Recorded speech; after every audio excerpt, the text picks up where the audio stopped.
I should just quit. So today I want to talk about flattening slabs, or you can use it to flatten large pieces, end grain cutting boards, whatever it is, using a router and a sled. I built this sled out of scraps, and you can too. It's easy, it's cheap, and you can do it with what you've got laying around. So I'm going to talk about flattening this slab right here for a certain project that will be in my next video. But I'm also going to give some tips and tricks along the way so you can do this in your shop. So we got to flatten the slab, but there's kind of two problems with my setup for my slab flattening sled.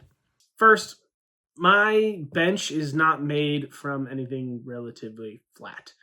It's hardwood flooring. I have T-track in it, and that's great. I can clamp it down. However, I don't want the clamps to potentially be holding the workpiece down and I run into issues where I hit the clamp by accident. I could invest in some plastic clamps, but I don't want to do that. There's an easy and simple fix to go get around this. First, I lay down MDF. I know that MDF is flat. I can use my clamps to hold that down, and I have less risk of running into the clamp with the router bit. I'm going to flatten this slab with a piece of MDF down first, slab on top of that, shimmed and glued, and then we can use my router sled.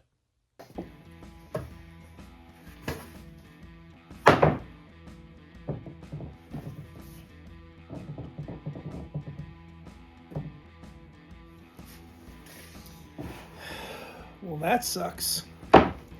Forget everything I just told you. Apparently, the MDF solution isn't going to happen.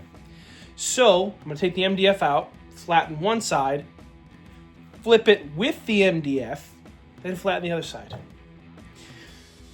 I don't even know why I do woodworking anymore. There have been signs. Okay, so quick tip. First of all, this is a homemade router sled. I'm aware that it's got its problems, but I want to show you what improvements I'm going to make to mine. So if you do make this, don't make these mistakes the first time. One, I want this fence to go all the way to the end of my bench. I made them short because that's all I had. Problem is, I run into this issue all the time where I have to leave a piece because otherwise it was going to fall off. So make sure it's all the way to the end. I used MDF just because it's flat, stable, it's not going to warp or anything like that. And I didn't feel like buying aluminum extrusion. Now, no slab is going to be perfect. This one has a huge cup in the middle.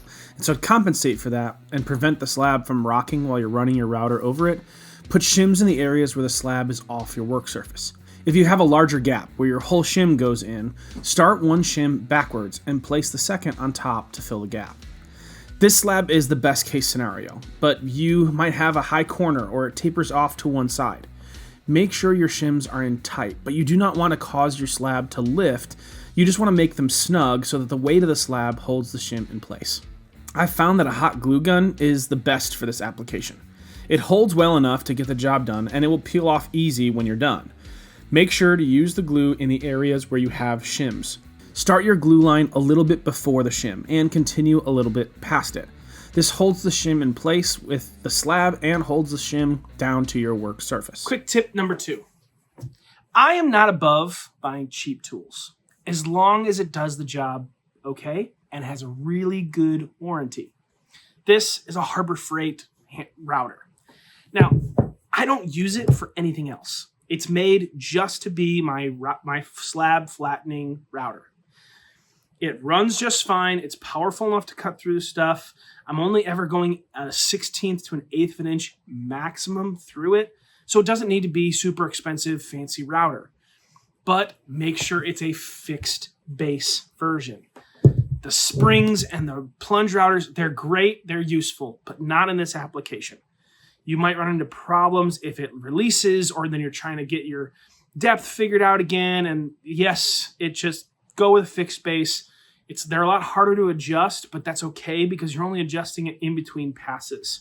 Now, this is not a short process. Take multiple passes, taking maybe a 1/16th of an inch or 1/8 of an inch at most. You will have parts of your board where you will cover most of the board and not touch it with a bit, or you'll just cut a 2-inch strip along the middle, like in this case. Don't get impatient. Take your time. Trying to rush this, it will mess up. I promise.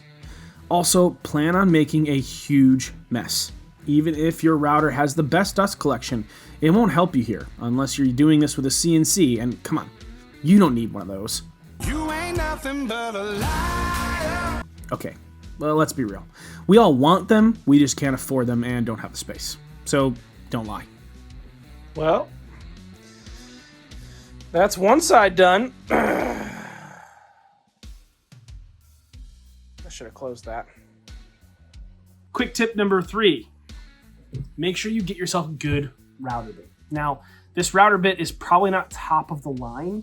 I've maybe spent $25, $30 on this on Amazon, but it's carbide tooth, which means it goes through these slabs like butter.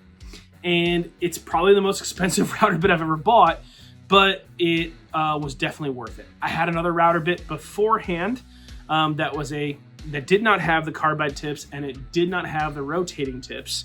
And I burned through the first slab that I flattened. And it was a huge waste of money. And I think I spent $20 on that one. So make sure you get a good bit, fixed base router, and buying a cheap one is okay because I bought the warranty for this. So that means if I burn this out, a couple slabs in, I bring it back and they give me a brand new one and we start the whole thing all over again. Quick tip number 5, I don't remember. When you're working with live edge slabs, leave your bark on there. If you can, leave it on there. Because here's the thing, if it's on both edges and you're flattening your slab and it's a live edge, the bark will stop you from having blowout or chip out on the ends of your boards, completely ruining your live edge. Get your slab flat, let it acclimate for like a week or so after you flattened it before you start working with it, then peel the bark off after. It saves your piece and it's gonna be way better for you in the long run. Quick tip number 6. Yeah, 6. When you get to knots, because if you're working with a slab, like this is red oak, it's full of knots. But when you get to them, even if you have a fixed base router, even if you have a router that's powered enough, even if you have a router with the carbide tip blade, slow down when you get to the knots. You can kind of have your regular pace, but make sure when you see those knots, go slow. Otherwise, you'll blow them out to smithereens and it just creates a mess. You get a chip somewhere, it hits your router blade. There's all kinds of bad things that can happen. Just slow down. You can flatten slabs if you just work at it.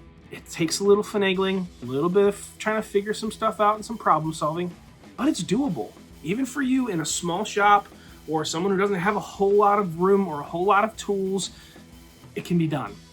This I literally made with scraps, and I made it attached with T-Track to my workbench because that's what I had. These aren't even T-Track bolts. These are ones from a toilet flange that I just cut off, but they work. And all in all, this thing gets the job done. I have people who have called me and said, hey, can I borrow your flattening slab? Or can you help me flatten this slab that I have for, such and such, whatever. And I'm like, yeah, of course. It makes me money sometimes. I'm like, yeah, sure. $60 and I'll flatten your whole slab. $75.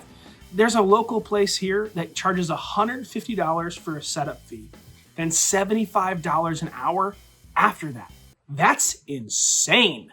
You can have this, you can use it to make money, or just use it for your own personal use to get some awesome live edge slabs, and you really don't have to have expensive stuff. Make sure you're following some of these tips, and you're gonna be able to flatten slabs in your own workshop. Or even the applications for this can be kind of big, right? Maybe you're not working with live edge slabs, fine.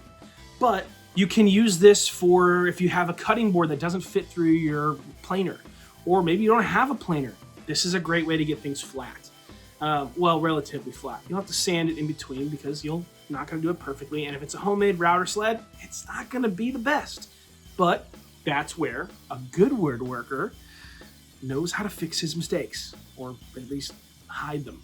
Well, I'd say she turned out pretty great. Hopefully you guys learned something in this video.